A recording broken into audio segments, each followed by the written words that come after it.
Le président congolais Félix Tshisekedi s'est rendu à Luanda en Angola le lundi 9 février 2026 pour discuter du conflit dans l'est de la RDC avec ses homologues angolais Joao Lourenço et togolais Faure Gnassingbé. Cette rencontre, dernière étape d'une tournée menée dans 7 pays depuis janvier 2026, visait à renforcer la médiation africaine.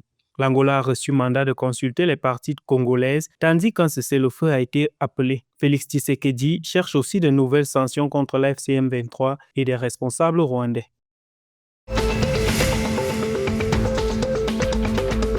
Le conseil provincial du Mayo-Kébi-Ouest a clôturé le 7 février 2026, après 21 jours de travaux, sa première session budgétaire 2026 par l'adoption unanime d'un budget de près de 1600 milliards de francs CFA. Réunis dans la province, les conseillers ont validé un budget financé par des subventions de l'État et des recettes propres. Les priorités concernent la santé, l'éducation et l'agriculture, avec un appel à la cohésion pour une mise en œuvre efficace.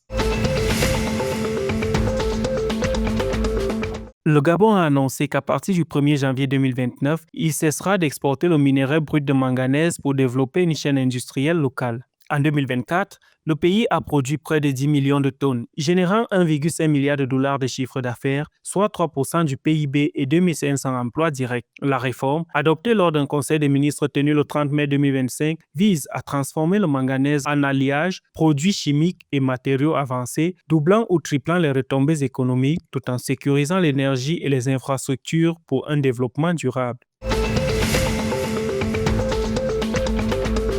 Dans un contexte où 94% des cas mondiaux de paludisme et environ 30% de personnes vivant avec le VIH co-infectées par le paludisme et un taux d'incidence du VIH de 0,61 pour 1000 habitants en Afrique centrale, la Guinée équatoriale a appelé à une coopération régionale lors d'une réunion virtuelle du comité des chefs d'État et de gouvernement du Centre africain de contrôle et de prévention des maladies tenue le 7 février 2025 pour lutter contre les maladies en Afrique centrale. Le ministre Siméon Oyonoeso Noangué, représentant le président Obiangema Mbazoro, a souligné l'importance de protéger les populations et de relever les défis sanitaires communs. Le pays a renforcé son système de santé, créant l'hôpital psychiatrique de Sampaka et développant les stratégies efficaces contre le paludisme et le VIH.